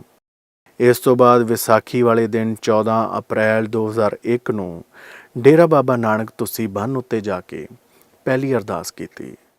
ਵਡਾਲਾ ਸਾਹਿਬ ਨੇ ਆਪਣੀ ਸੰਸਥਾ ਜਿਹੜੀ ਉਸ ਟਾਈਮ ਬਣਾਈ ਸੀ, ਗੁਰਦੁਆਰਾ ਕਰਤਾਰਪੁਰ ਸਾਹਿਬ ਦਰਸ਼ਨ ਅਭਿਲਾਸ਼ੀ ਸੰਸਥਾ, ਉਹ ਸਾਰੇ ਨਾਲ ਸਾਥੀ ਲੈ ਕੇ ਇਹਨਾਂ ਨੇ ਪਹਿਲੀ ਅਰਦਾਸ ਕੀਤੀ ਸੀ ਵਿਸਾਖੀ ਵਾਲੇ ਦਿਨ 2001 ਨੂੰ ਡੇਰਾ ਬਾਬਾ ਨਾਨਕ ਦੀ ਪਵਿੱਤਰ ਧਰਤੀ ਤੇ ਜਾ ਕੇ ਤੁਸੀ ਬੰਨ੍ਹ ਤੇ ਖੜੇ ਹੋ ਕੇ। ਉਸ ਤੋਂ ਪਹਿਲਾਂ ਇਹਨਾਂ ਨੇ ਧਾਰੀਵਾਲ ਇੱਕ 5ਵੇਂ ਪਾਤਸ਼ਾਹ ਜੀ ਦਾ ਗੁਰਦੁਆਰਾ ਸਾਹਿਬ ਆ, ਜਦੋਂ ਸੰਗਤਾਂ ਆਈਆਂ ਸੀਗੀਆਂ ਮਾਝੇ ਤੋਂ ਵੀ ਤੁਸੀਂ ਇਹਦਾ ਉਪਰਾਲਾ ਕਰੋ। ਫਿਰ ਉਸ ਮੀਟਿੰਗ ਵਿੱਚ ਇਹਨਾਂ ਨੇ ਪਾਸ ਕਰਤਾ ਸੀ ਵੀ ਆਪਾਂ ਸਾਰੇ ਇਕੱਠੇ ਹੋ ਕੇ ਅਰਦਾਸ ਸ਼ੁਰੂ ਕਰੀਏ ਮੱਸਿਆ ਦੇ ਦਿਨ ਤੇ। ਸੋ 2001 ਤੋਂ ਲੈ ਕੇ ਹਰ ਮਹੀਨੇ ਦੀ ਮੱਸਿਆ ਵਡਾਲਾ ਸਾਹਿਬ ਲਗਾਤਾਰ ਬਿਨਾਂ ਨਾਗਾ ਨਿਰੰਤਰ ਇਹ ਅਰਦਾਸ ਦੀ ਸੇਵਾ ਨਿਭਾਉਂਦੇ ਗਏ। ਇਹਨਾਂ ਨੇ ਇੱਕ ਤਰ੍ਹਾਂ ਦਾ ਆਪਣਾ ਮਿਸ਼ਨ ਸਮਝਿਆ ਸੀ ਕਿ ਸਿੱਖ ਪੰਥ ਦਾ ਮਿਸ਼ਨ ਆ ਤੇ ਮਿਸ਼ਨ ਜ਼ਰੂਰ ਪੂਰਾ ਹੋਊਗਾ। ਵਡਾਲਾ ਸਾਹਿਬ ਉਸ ਸੋਚ ਨੂੰ ਲੈ ਕੇ ਤੁਰੇ ਸੀ। ਹਿਸਟਰੀ ਬਾਰੇ ਉਹਨਾਂ ਨੂੰ ਨੌਲੇਜ ਸੀਗੀ, ਤੁਸੀਂ ਵੀ ਜਾਣਦੇ ਹੋ। ਉਹ ਸਮਝਦੇ ਸੀ ਇੱਕ ਨਾ ਇੱਕ ਦਿਨ ਐਸਾ ਟਾਈਮ ਆਉਣਾ ਦੋਵਾਂ ਦੇਸ਼ਾਂ ਦੇ ਦਰਮਿਆਨ ਜਦੋਂ ਇਹਨਾਂ ਨੇ ਟੇਬਲ ਤੇ ਬੈਠ ਕੇ ਗੁਰਦੁਆਰਾ ਕਰਤਾਰਪੁਰ ਸਾਹਿਬ ਦੇ ਲਾਂਘੇ ਦਾ ਫੈਸਲਾ ਕਰ ਲੈਣਾ। ਅਕਸਰ ਆਖਦੇ ਸੀ ਸਾਨੂੰ ਵੀ ਕਾਕਾ ਖੁੱਲ੍ਹਣਾ ਹੀ ਆ ਲਾਂਘਾ, ਚਾਹੇ ਮੈਂ ਰਵਾਂ ਚਾਹੇ ਨਾ ਰਵਾਂ, ਲਾਂਘਾ ਜ਼ਰੂਰ ਖੁੱਲੂਗਾ। ਤੇ ਬਹੁਤ ਲੰਬਾ ਸਮਾਂ ਇਹ ਅਰਦਾਸਾਂ ਦਾ ਸਿਲਸਿਲਾ ਚੱਲਦਾ ਰਿਹਾ। ਪਰ ਵਡਾਲਾ ਸਾਹਿਬ ਨੇ ਆਪਣੀ ਹੱਠ, ਆਪਣਾ ਦ੍ਰਿੜਤਾ ਜਾਂ ਆਪਣੀ ਜਿਹੜੀ ਉਹਨਾਂ ਦੀ ਸੀਗੀ ਪੰਥ ਵਾਸਤੇ ਸੇਵਾ ਤੇ ਉਹਨਾਂ ਦਾ ਜਿਹੜਾ ਸਮਰਪਿਤ ਪੁਣਾ ਜਾਂ ਉਹਨਾਂ ਦਾ ਮਿਸ਼ਨਰੀ ਸਪਿਰਿਟ ਉਹਨਾਂ ਨੇ ਛੱਡੀ ਨਹੀਂ।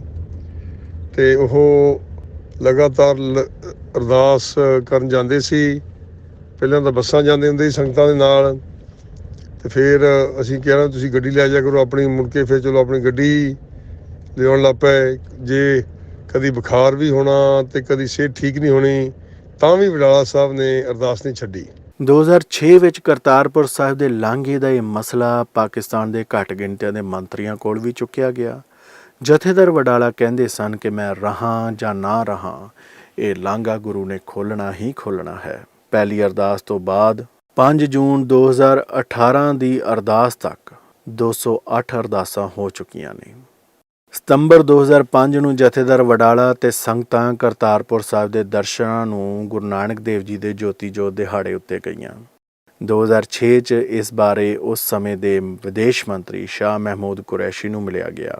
ਉਹਨਾਂ ਸਮਿਆਂ ਵਿੱਚ ਕੁਰੈਸ਼ੀ ਪਰਵੇਜ਼ ਮੁਸ਼ੱਰਫ ਸਰਕਾਰ ਦੇ ਮੰਤਰੀ ਸਨ ਅਤੇ ਹੁਣ ਦੀ ਇਸ ਇਤਿਹਾਸਕ ਤਾਰੀਖ ਵਾਰੀ ਉਹ ਵਿਦੇਸ਼ ਮੰਤਰੀ ਨੇ। ਇਸ ਦੇ ਵਿੱਚ ਸਭ ਤੋਂ ਖਾਸ ਜ਼ਿਕਰ ਹੈ ਰਿਫਤ ਕਾਲੋਂ ਅਤੇ ਉਹਨਾਂ ਦੇ ਸ਼ੌਹਰ ਜਾਵੇਦ ਕਾਲੋਂ ਸਾਹਿਬ ਦਾ। 2005 ਨੂੰ ਬਟਾਲਾ ਵਿਖੇ ਸਰਬ ਪਾਰਟੀ ਮੀਟਿੰਗ ਸੱਦੀ ਗਈ, ਜਿਹਦੇ ਵਿੱਚ ਨਾਰੋਵਾਲ ਤੋਂ ਮੰਤਰੀ ਰਿਫਤ ਕਾਲੋਂ ਵੀ ਹਾਜ਼ਰ ਹੋਏ। ਆਪਣੀਆਂ ਇਹਨਾਂ ਯਾਦਾਂ ਨੂੰ ਜਾਵੇਦ ਕਾਲੋਂ ਅਤੇ ਰਿਫਤ ਕਾਲੋਂ ਕੁਝ ਇੰਜ ਬਿਆਨ ਕਰਦੇ ਨੇ। तो अर्ज़ ये करना था कि ये जो करतारपुर साहब दरबार साहब हमारा खुला है, ये मेरा जो पहला इनकाउंटर था वो मैं शेयर करना चाहता हूँ। अगरचे मैंने ये कुछ आर्टिकल्स में लिखा भी है, लेकिन मुख्तसर से ये बताऊँ कि मैं पॉलिटिकल कैंपेन जो है एडवांस कर रहा था अपनी वाइफ की। तो जिस मौज़े के गाँव के रकबे में दरबार साहब करतारपुर वाक़या, उसका नाम है दोदे।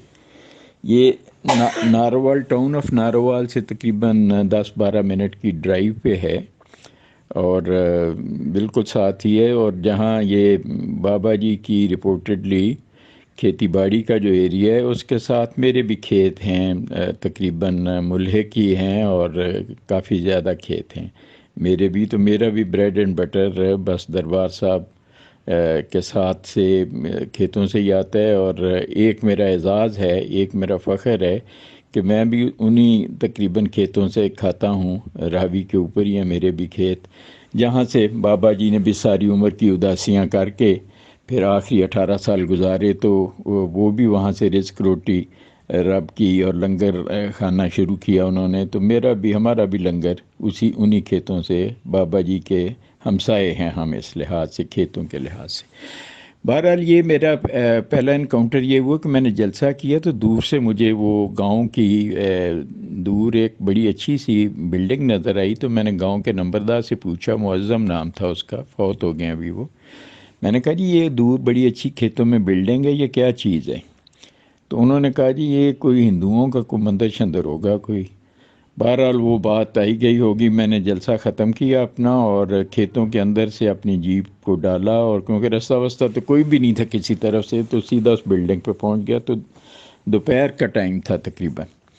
وہاں پہ میں نے دیکھا تو باہر یہ کچھ جو دیہاتی لڑکے ہیں 3 یا 4 تھے، وہ باہر بیٹھے ہوئے آم کے درخت کے نیچے وہ سگریٹ حکا پی رہے تھے، اور ان کے 2 ڈنگر جو ہیں وہ ان کو چرا رہے تھے۔ تو یہ کھلا سا ایریا تھا دریا کا، جہاں پہ 2 ڈنگر جو ہیں، یہ چراگاہ ٹائپ تھی، زمین کی کوئی اتنی اچھی ویلیو نہیں تھی لیکن زرخیز زمین ہے وہ۔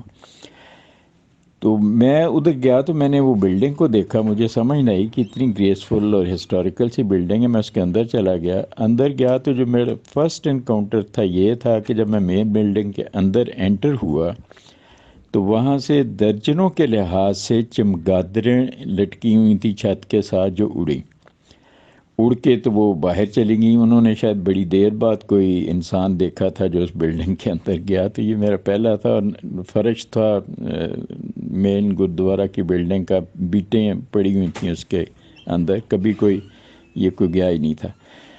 تو یہ جب میں نے دیکھا، بعد میں نے اس کا اتا پتہ کیا تو پتہ چلا کہ یہ تو بہت بڑی متبرک جگہ ہے سکھ فیتھ کی، اور یہ اتنی نگلیکٹڈ پڑی ہوئی ہے، اور یہ بالکل 0 لائن بارڈر جو ہے ہمارا اس کے ساتھ ہی ہے۔ ابھی تو لوگ آنا جانا شروع ہو گئے ہیں، دیکھ بھی سکتے ہیں آ کے۔ تو میں نے کہا جی یہ اٹس اے پیٹیبل اسٹیج کہ جہاں سے سکھ ریلیجن ہماری ریکننگ میں شروع ہوئے، بابا جی ساری دنیا چھوڑ کے، سفر چھوڑ کے جس دھرتی میں آ کے وہ بسے اور اپنی کھیتی باڑی کی، ان کی نشانی اتنی نگلیکٹڈ پڑی ہوئی ہے یہاں پہ۔ وہ بہرحال یہ میرا پہلا انکاؤنٹر تھا۔ تو میں چونکہ اس وقت ڈسٹرکٹ کا ناظم یا ڈسٹرکٹ چیئرمین آپ سمجھ لیں، ود اتھارٹی اینڈ پاور جو لوکل گورنمنٹ میں ہونی چاہیے، وہ کافی حد تک ان دنوں میں ہمارے پاس تھیں، نیچے تھیں۔ تو میں نے وہ دیکھا تو میں نے اس کے لیے شیئر کرنا مناسب سمجھا، جو بھی میرے دل میں اللہ نے بات ڈالی۔ میں نے وہ آئی ڈروو to Islamabad in February 2002 and we had some old relations. میں چونکہ سابق فوجی تھا، جنرل مشرف سے بھی پرانی صاحب سلام تھی، جو اس وقت پریزیڈنٹ تھے پاکستان کے اور ماشاء اللہ ایڈمنسٹریٹر بھی تھے۔ میں نے کہا جی یہ اس طرح سے اتنا گریسفل گردوارہ کی بلڈنگ ہے جس کا یہ حال ہے، اور یہ سکھس بھی بے خبر مجھے تو نظر آتے ہیں، وہ آتے ہیں سیدھا لاہور، ننکانہ صاحب، پنجا صاحب حسن ابدال، اور واپس چلے جاتے ہیں۔ تو یہ تو سکھ ریلیجن تو ادھر سے نکلا، بابا جی تو ادھر 18 برس رہے ہیں یہاں پہ۔ تو انہوں نے یہ سنا تو میں نے کہا جی کہ اٹس ویری انفیئر کہ کسی پولیٹیکل ڈیوائیڈ کی وجہ سے کسی دھارمک مذہبی آدمی یا عورت کو اس کے سیکرٹ جگہ سے کوئی روکے آنے سے۔ میں نے کہا جی ہم مسلمان ہیں، ہمیں کوئی مکہ یا مدینہ سعودی عربیہ میں جانے سے روکے تو ہماری کیا فیلنگز ہوں گی۔ اسی طرح سے سکھوں کا یہ ایک پولیٹیکل ڈیوائیڈ ہے، بارڈر ہے، جو کہ جس کی ٹوٹل ہسٹری 70-75 سال کی ہے۔ پہلے یہ کبھی بھی بارڈر نہیں تھا پنجاب کی ڈویژن سے پہلے۔ تو یہ کیوں سکھوں کو ادھر روکا گیا ہے؟ تو اس کا سکھ فیتھ پیپل سنگت کو فیسیلیٹیٹ پاکستان کو ان آل فیئرنیس، کائنڈنیس، اور جو ریلیجس ٹالرنس ہے اس کے، جو کہ ہمیں اسلام درس دیتا ہے، اس کے مطابق ہمیں یہ رستہ سکھوں کے لیے کھولنا چاہیے، and with out a visa کھولنا چاہیے۔ بہرحال جنرل صاحب کو میری بات بہت امیجیٹلی اچھی لگی۔ انہوں نے اسی وقت اس کو کہا کہ یار یہ بارڈر کی بہت پراکسیمیٹی ہے، تو انہوں نے اپنے ریلیونٹ لوگوں کو کہا کہ یہ جو کالوں کہہ رہا ہے اس کو اسٹڈی کریں کہ اگر پاکستان سکھوں کو فیسیلیٹیٹ کرے تو کیا اس میں ہمیں قباحتیں ہیں۔ اس کے ساتھ ہی انہوں نے مجھے اجازت دی اور میں نے واپس نارووال آتے ہی 36 گھنٹوں کے اندر رستہ بنایا گردوارے کو، اور وہاں پہ رستہ یعنی کہ پکی سڑک بنائی، پکی لیکن وہ چھوٹی سی سڑک تھی جو کہ میں اپنے ڈسٹرکٹ فنڈز میں سے بنا سکتا تھا۔ تو ساتھ جو ممبر پارلیمنٹ بن گئی تھی بیگم، اور وہ ممبر بھی تھیں minority committee of the parliament کی، وہ ممبر بھی تھیں، ان کے پاس بھی کچھ ڈیولپمنٹ فنڈز ہمارے سسٹم میں موجود تھے، تو 3.5 یا 4.5 مجھے ابھی بھول گئی ہے، ان کے میں نے فنڈ سے وہ پیسے لے کے تو گردوارہ کی الیکٹریفیکیشن اور بیوٹیفیکیشن کرائی۔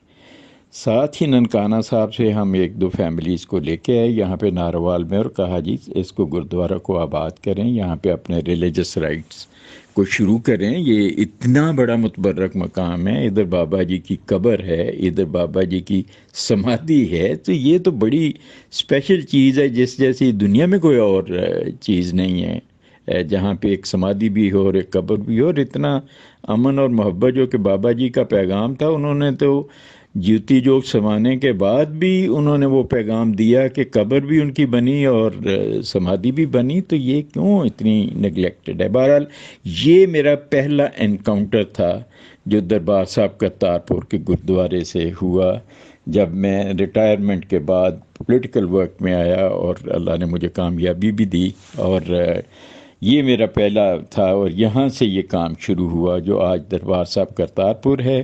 دربار صاحب Kartarpur as a Pakistani, as a citizen of Narowal, as a neighbour, as a proud neighbour of بابا گرو نانک جی، میں اس بات پہ فخر کرتا ہوں کہ گورنمنٹ آف پاکستان نے، نارووالیوں نے اپنی زمین دے کے ایک ایسا گردوارہ بھی تعمیر کیا ہے جو میرے خیال میں which is the most graceful and the widest and the سب سے بڑا گردوارہ ہے دنیا کا۔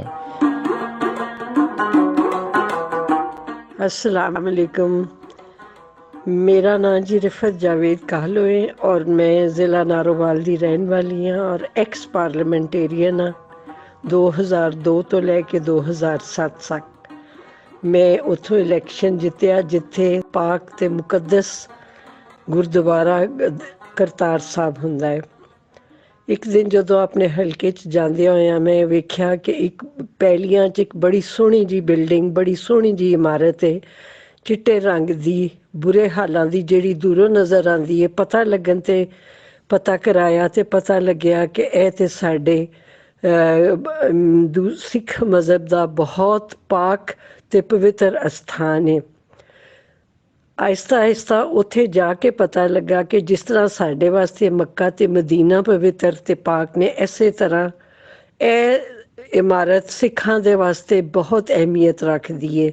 بحیثیت مسلمان میرا یہ خیال ہے کہ سانو انسانیت دے طور تے ہر مذہب دی بہت زیادہ عزت کرنی چاہیے، اور ساڈا پاکستان جدو بنیا سی تے او دے وچ قائد اعظم نے کیا گیا سی ایتھے جنی بھی کمیونٹی آئے، جننے بھی دوسرے لوگ آن، انہاں دے مذہب دی بہت عزت احترام کیتا جائے گا۔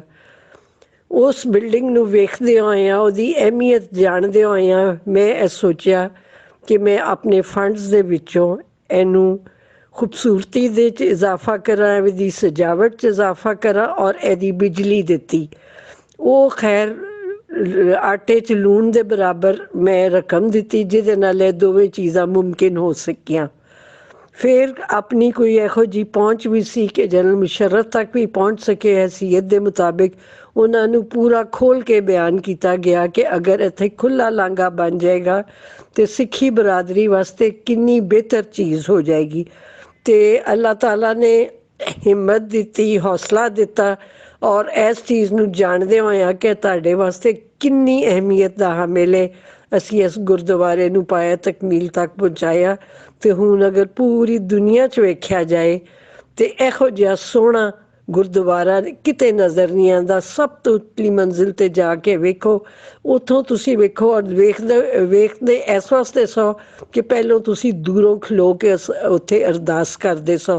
ہن اللہ تعالیٰ نے اے موقع دیتا ہے کہ تسی اتھوں لنگھ کے بھی آ سکدے سو، ਵਰੇ ਤੇ ਬੜੇ ਬੀਤੇ, ਲੇਕਿਨ ਜੋ ਦਿਲੀ ਆਸ ਸੀ ਉਹ ਅੱਲਾ ਨੇ ਪੂਰੀ ਕੀਤੀ, ਔਰ ਅੱਲਾਹ ਤਾਲਾ ਅੱਗੋਂ ਵੀ ਮੁਰਾਦਾਂ ਪੂਰੀਆਂ ਕਰੇ ਔਰ ਸਾਨੂੰ ਮੌਕਾ ਦੇਵੇ ਕਿ ਤੁਸੀਂ ਸਾਡੀ ਇੱਜ਼ਤ ਕਰੋ, ਔਰ ਤੁਹਾਨੂੰ ਮੌਕਾ ਦੇਵੇ ਕਿ ਸਾਡੇ ਮਜ਼ਹਬ ਦੀ ਇੱਜ਼ਤ ਕਰੋ, ਔਰ ਦਿਲਾਂ 'ਚ ਪਿਆਰ ਤੇ ਮੁਹੱਬਤਾਂ ਵੱਧਦੀਆਂ ਜਾਣ, ਕਿਉਂਕਿ ਸਾਡਾ ਪਾਣਾ ਲਾਣਾ ਸਭ ਇੱਕ ਹੈ। ਅਸੀਂ ਇੱਕ ਦੂਜੇ ਨੂੰ ਆਪਣੇ ਆਪ ਤੋਂ ਵੱਖਰਾ ਮਹਿਸੂਸ ਹੀ ਨਹੀਂ ਕਰਦੇ। ਖੁਸ਼ ਰਹੋ, ਆਬਾਦ ਰਹੋ, ਤੇ ਅੱਲਾਹ ਤਾਲਾ ਹਮੇਸ਼ਾ ਇਸ ਗੁਰਦੁਆਰੇ ਨੂੰ ਕਾਇਮ ਦਾਇਮ ਰੱਖੇ। ਕਰਤਾਰਪੁਰ ਸਾਹਿਬ ਦੇ ਇਸ ਲਾਂਘੇ ਦੇ ਵਿੱਚ ਸਭ ਤੋਂ ਖੂਬਸੂਰਤ ਗੱਲ ਇਹ ਵੀ ਹੈ ਜੋ ਗੁਰਪ੍ਰਤਾਪ ਸਿੰਘ ਵਡਾਲਾ ਦੱਸਦੇ ਨੇ। ਕਰਤਾਰਪੁਰ ਸਾਹਿਬ ਦਾ ਲਾਂਘਾ ਇਕੱਲਾ ਸਿੱਖਾਂ ਦਾ ਮਸਲਾ ਨਹੀਂ ਸੀ, ਇਹ ਤਾਂ ਸਾਂਝੀਵਾਲਤਾ ਦੀ ਉਮੀਦ ਸੀ। ਜਥੇਦਾਰ ਕੁਲਦੀਪ ਸਿੰਘ ਵਡਾਲਾ ਦੇ ਨਾਲ ਸ਼ੁਰੂ ਤੋਂ ਗਿਆਨ ਚੰਦ, ਧਨਾਲ ਤੋਂ ਓਮ ਪ੍ਰਕਾਸ਼ ਅਤੇ ਬੰਡਾਲਾ ਤੋਂ ਪਵਨ ਕੁਮਾਰ ਅਤੇ ਬਾਕੀ ਹਿੰਦੂ ਵੀਰ ਵੀ ਸ਼ਾਮਲ ਹੁੰਦੇ ਰਹੇ ਨੇ। ਇਸੇ ਲਾਂਘੇ ਦਾ ਇੱਕ ਦਿਲਚਸਪ ਨਾਮ ਹੈ ਜੌਨ ਮੈਕਡੋਨਾਲਡ। ਜੌਨ ਸਾਬਕਾ ਅਮਰੀਕਨ ਸਫੀਰ ਹੈ ਜੋ 40 ਸਾਲ ਅਮਰੀਕਨ ਕੂਟਨੀਤੀ ਅਤੇ ਸਫੀਰ ਰਹਿਣ ਮਗਰੋਂ 1987 ਵਿੱਚ ਰਿਟਾਇਰ ਹੋਇਆ। ਉਹਨਾਂ ਨੇ 1992 ਵਿੱਚ ਇੰਟਰਨੈਸ਼ਨਲ ਮਲਟੀ ਟਰੈਕ ਡਿਪਲੋਮੈਸੀ ਨਾਂ ਦੀ ਸੰਸਥਾ ਬਣਾਈ ਜੋ ਦੁਨੀਆ ਵਿੱਚ ਸਮਾਜਿਕ, ਆਰਥਿਕ ਅਤੇ ਵੱਖ-ਵੱਖ ਕੌਮਾਂ ਵਿੱਚ ਅਮਨ ਦਾ ਮਾਹੌਲ ਬਣਾਉਣ ਲਈ ਕੰਮ ਕਰ ਰਹੀ ਹੈ। ਪਿਛਲੀ ਸਦੀ ਦੇ ਇਤਿਹਾਸਕ ਤਾਰੀਖ, ਬਰਲਿਨ ਦੀ ਕੰਧ ਦਾ ਡਿੱਗਣਾ ਅਤੇ ਕਸ਼ਮੀਰ ਵਿੱਚ ਉੜੀ ਮੁਜ਼ੱਫਰਾਬਾਦ ਬੱਸ ਸੇਵਾ ਦੀ ਲਾਮਬੰਦੀ ਵੀ ਜੌਨ ਮੈਕਡੋਨਾਲਡ ਨੇ ਹੀ ਕੀਤੀ ਹੈ। South Asia cooperation and the role of ਦੀ ਪੰਜਾਬ ਦੇ ਲੇਖਕ ਤ੍ਰਿਦਿਵੇਸ਼ ਸਿੰਘ ਮੈਣੀ ਦੱਸਦੇ ਨੇ ਕਿ ਉਹ ਜੂਨ ਨੂੰ ਅਮਰੀਕਾ ਵਿੱਚ ਆਪਣੀ ਪੜ੍ਹਾਈ ਦੇ ਦੌਰਾਨ ਮਿਲੇ ਸਨ ਅਤੇ ਵਲੰਟੀਅਰ ਤੌਰ 'ਤੇ ਉਹਨਾਂ ਨੇ ਜੌਨ ਮੈਕਡੋਨਾਲਡ ਦੀ ਸੰਸਥਾ ਦੇ ਵਿੱਚ ਕੰਮ ਕੀਤਾ। 2008 ਵਿੱਚ ਉਹ ਜੌਨ ਮੈਕਡੋਨਾਲਡ ਨੂੰ ਡੇਰਾ ਬਾਬਾ ਨਾਨਕ ਲੈ ਕੇ ਆਏ, ਜਿੱਥੇ ਉਹ ਜਥੇਦਾਰ ਵਡਾਲਾ ਨੂੰ ਮਿਲੇ ਸਨ। ਇਸ ਤੋਂ ਬਾਅਦ ਜੌਨ ਅਮਰੀਕਾ ਦੀ ਸੰਸਥਾ ਯੂਨਾਈਟਿਡ ਸਿੱਖ ਮਿਸ਼ਨ ਦੇ ਸੰਪਰਕ ਵਿੱਚ ਆਏ ਅਤੇ ਕਰਤਾਰਪੁਰ ਸਾਹਿਬ ਲਾਂਘੇ ਲਈ ਕੌਮਾਂਤਰੀ ਪੱਧਰ ਉੱਤੇ ਪ੍ਰਚਾਰ ਕਰਨਾ ਸ਼ੁਰੂ ਕੀਤਾ। ਯੂਨਾਈਟਿਡ ਸਿੱਖ ਮਿਸ਼ਨ 2005 ਵਿੱਚ ਬਣਿਆ। ਯੂਨਾਈਟਿਡ ਸਿੱਖ ਮਿਸ਼ਨ ਦੇ ਮੁਖੀ ਰਛਪਾਲ ਸਿੰਘ ਢੀਂਡਸਾ ਦੱਸਦੇ ਨੇ ਕਿ ਉਹਨਾਂ ਨੇ ਕਰਤਾਰਪੁਰ ਸਾਹਿਬ ਦੇ ਲਾਂਘੇ ਲਈ 2009 ਵਿੱਚ ਕੰਮ ਕਰਨਾ ਸ਼ੁਰੂ ਕੀਤਾ। ਇਸ ਦੌਰਾਨ ਉਹਨਾਂ ਨੇ ਕਰਤਾਰਪੁਰ ਸਾਹਿਬ ਲਾਂਘੇ ਦੇ ਲਈ ਦੋ ਦੇਸ਼ਾਂ ਦਰਮਿਆਨ ਕਿਸ ਤਰ੍ਹਾਂ ਦਾ ਨਕਸ਼ਾ ਹੋਵੇਗਾ, ਕਿੰਨਾ ਖਰਚ ਹੋਵੇਗਾ, ਇਸ ਦਾ ਖਾਕਾ ਕੀ ਹੋਵੇਗਾ, ਇਸ ਦੀ ਪੂਰੀ ਰਿਪੋਰਟ ਤਿਆਰ ਕਰਕੇ 560 ਬੁਕਲੈਟ ਬਣਵਾਈਆਂ ਅਤੇ ਦੋਵਾਂ ਦੇਸ਼ਾਂ ਦੇ ਰਹਿਨੁਮਾ ਨੂੰ 2010 ਦੇ ਵਿੱਚ ਇਹ ਬੁਕਲੈਟ ਵੰਡੀਆਂ ਗਈਆਂ।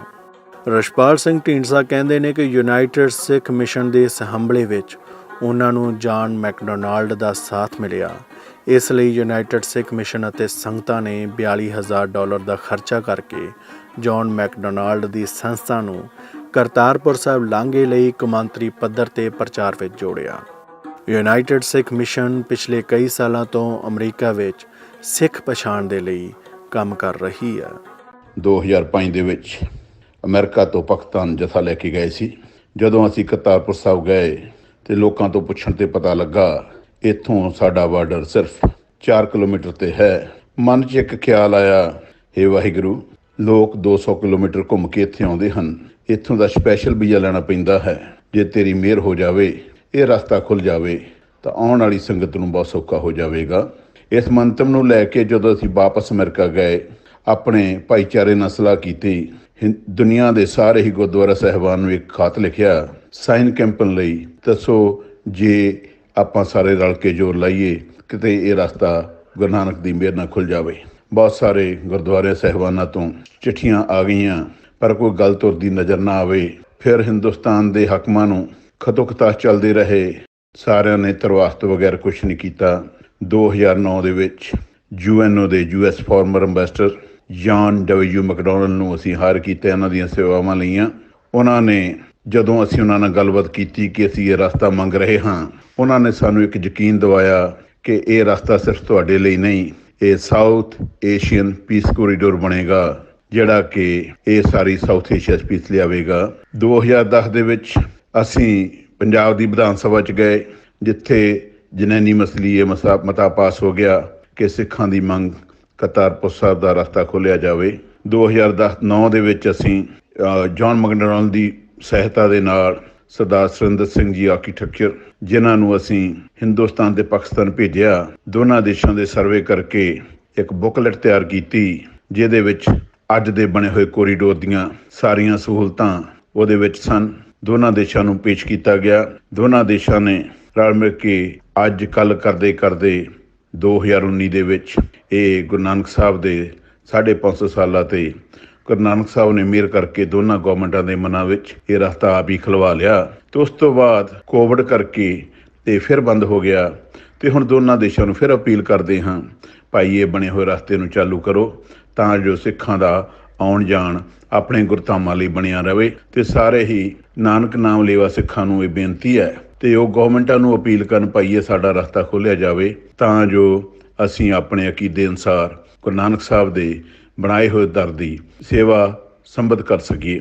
ਤੇ ਇਸ ਰਸਤੇ ਨੂੰ ਖੁਲਾਉਣ ਲਈ ਤਕਰੀਬਨ 15 ਸਾਲ ਲੱਗ ਗਏ ਹਨ, ਜਿਹਦੇ ਵਿੱਚ ਸਾਰੇ ਹੀ ਹਿੰਦੁਸਤਾਨ ਦੇ ਜਿਹੜੇ ਮੰਤਰੀ ਸਾਹਿਬਾਨ ਸਨ, MP ਸਾਹਿਬਾਨ ਸਨ, ਉਹਨਾਂ ਨੂੰ ਲਿਖਿਆ ਗਿਆ। ਪਾਕਿਸਤਾਨ ਦੇ ਜਿੰਨੇ ਮੰਤਰੀ ਸਾਹਿਬਾਨ ਸਨ ਉਹਨਾਂ ਨੂੰ ਲਿਖਿਆ ਗਿਆ ਤੇ UNO ਦੇ ਵਿੱਚ ਵੀ ਇਹ ਰਿਟ ਪਾਈ ਗਈ ਸੀ ਤੇ US embassy through government India ਨੂੰ ਇਹ ਅਪੀਲਾਂ ਕੀਤੀਆਂ ਗਈਆਂ ਸਨ ਕਿ ਇਹ ਰਸਤਾ ਖੁੱਲ੍ਹ ਜਾਵੇ। ਬਹੁਤ ਦੇਰ ਬਾਅਦ ਰੱਬ ਨੇ ਸਾਡੀ ਸੁਣੀ ਸੀ ਤੇ ਆਉਣ ਵਾਲੇ ਸਮੇਂ ਦੇ ਵਿੱਚ ਆਸ ਰੱਖਦੇ ਹਾਂ ਇਸ ਤਰ੍ਹਾਂ ਹੀ ਇਹ ਭਾਈਚਾਰਾ ਬਰਕਰਾਰ ਰਹੇ ਤਾਂ ਜੋ ਇੱਕ ਦੂਜੇ ਨਾਲ ਮੇਲ ਮਿਲਾਪ ਹੁੰਦੇ ਰਹਿਣ।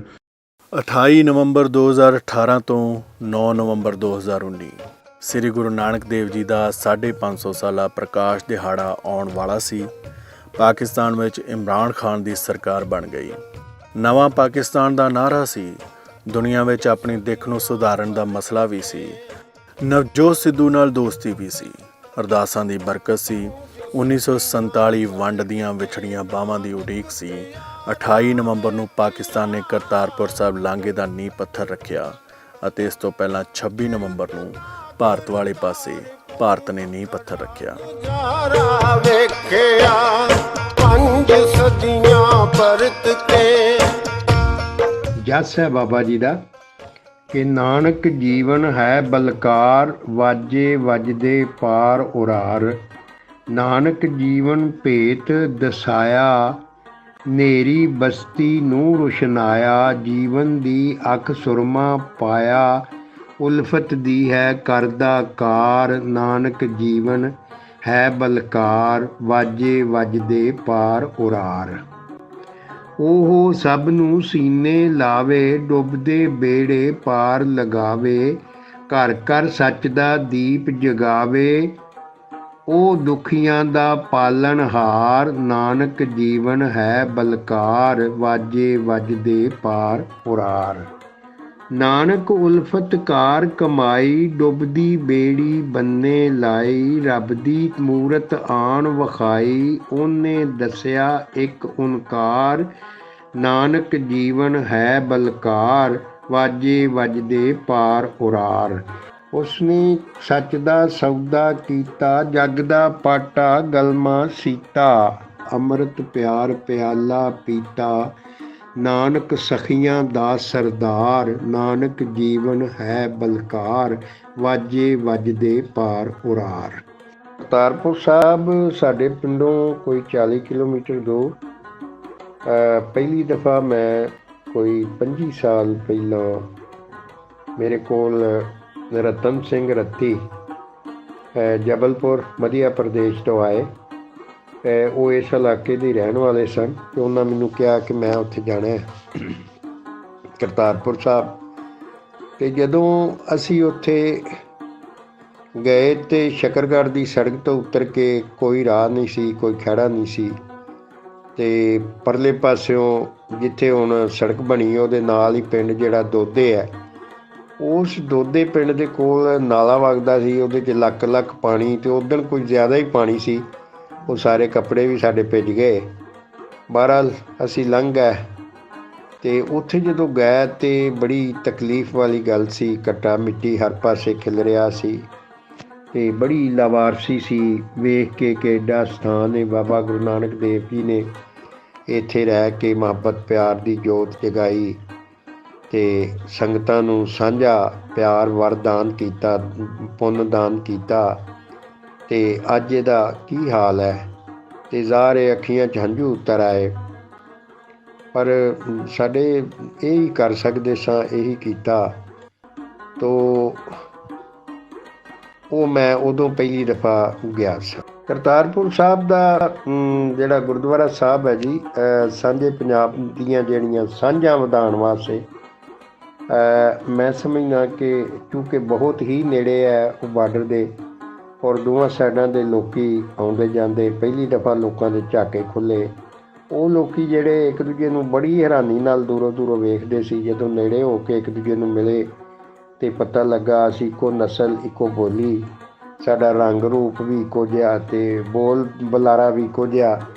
ਅਤੇ ਉਹਦੇ ਨਾਲ ਜਿਹੜੀ ਮਤਲਬ ਇਹ ਦੂਰੀ ਸੀ ਨਾ, ਦੂਰੀ ਦਾ ਜਿਹੜਾ ਅੰਦਰੋਂ ਅਹਿਸਾਸ ਸੀ ਉਹ ਮੁੱਕਿਆ।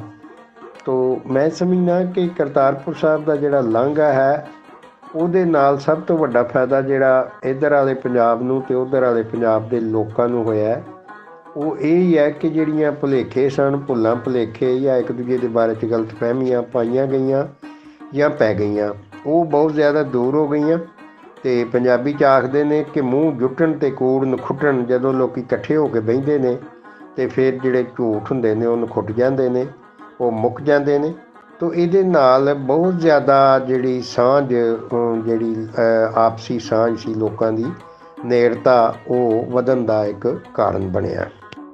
ਬਾਬਾ ਨਾਨਕ ਜੀ ਦਾ ਜਿਹੜਾ ਸੰਦੇਸ਼ ਹੈ ਉਹ ਮੁਹੱਬਤ ਦਾ ਸੰਦੇਸ਼ ਹੈ, ਔਰ ਉਹਨਾਂ ਨੇ ਸਾਰੀ ਜ਼ਿੰਦਗੀ ਵੰਡ ਦੀ ਵਿਰੋਧਤਾ ਕੀਤੀ, ਉਹਨਾਂ ਸਾਰਿਆਂ ਨੂੰ ਪਿਆਰ ਕੀਤਾ, ਬਲਕਿ ਇੱਥੋਂ ਤੀਕ ਕਿ ਉਹਨਾਂ ਕਿਸੇ ਵੀ ਪਾਸੇ ਜਦੋਂ ਸਵਰਗਵਾਸ ਵੀ ਹੋਏ ਉਸ ਵੇਲੇ ਵੀ ਲੋਕਾਂ ਨੇ ਰੌਲੇ ਪਾ ਲਿਆ ਵੀ ਸਾਡਾ ਜੀ, ਸਾਡੇ ਨੇ ਬਾਬਾ ਜੀ ਅਤੇ ਸਾਡੇ ਨੇ, ਲੇਕਿਨ ਉਹਨਾਂ ਨੇ ਕਿਹਾ ਕਿ ਮੈਂ ਸਭਨਾਂ ਦਾ ਵਾਂ। ਔਰ ਇਹ ਬੜਾ ਵੱਡਾ ਸੰਦੇਸ਼ ਸੀ, ਪਿਆਰ ਦਾ ਸੁਨੇਹਾ ਸੀ ਪੂਰੀ ਦੁਨੀਆ ਵਾਸਤੇ, ਪੰਜਾਬੀਆਂ ਵਾਸਤੇ, ਕਿ ਉਹ ਬਾਬਾ ਜੀ ਸਭਨਾਂ ਦੇ ਨੇ। ਪੂਰੀ ਕਰੀ ਅਰਦਾਸ ਤੂੰ ਤੇਰਾ ਸਹਾਰਾ ਵੇਖਿਆ। 72 ਸਾਲ ਬਾਅਦ ਖੁੱਲ੍ਹੇ ਦਰਸ਼ਨ ਦੀਦਾਰ ਹੋਣ ਜਾ ਰਹੇ ਸਨ। ਇਹ ਸਿਰਫ ਦਰਸ਼ਨ ਦੀਦਾਰ ਨਹੀਂ ਸਨ, ਸ਼ਬਦ ਗੁਰੂ ਦੀ ਉਮੀਦ ਸੀ ਜਿਸ ਵਿੱਚ ਮਨੁੱਖਤਾ ਦੇ ਜਿਉਣ ਦਾ ਮੂਲ ਪਿਆ। ਪੈਂਡੈਮਿਕ ਨੇ ਪੂਰੀ ਦੁਨੀਆ ਨੂੰ ਸਮੇਟ ਕੇ ਰੱਖ ਦਿੱਤਾ। ਕਿੰਨੇ ਹੀ ਸਾਡੇ ਆਪਣੇ ਭੈਣ ਭਰਾ, ਮੋਏ ਮਿੱਤਰ ਇਸ ਦੁਨੀਆ ਨੂੰ ਅਲਵਿਦਾ ਕਹਿ ਗਏ। ਉਹਨਾਂ ਵਿਛੜੀਆਂ ਰੂਹਾਂ ਦੀ ਅਰਦਾਸ ਕਰਦੇ ਹਾਂ, ਗੁਰੂ ਨਾਨਕ ਦੇਵ ਜੀ ਦੇ ਪ੍ਰਕਾਸ਼ ਦਿਹਾੜੇ ਨੂੰ ਮਨਾਉਂਦੇ ਹਾਂ, ਕਰਤਾਰਪੁਰ ਸਾਹਿਬ ਦੇ ਵਿੱਚ ਜਾ ਕੇ ਸਿਜਦਾ ਹੁੰਦੇ ਹਾਂ।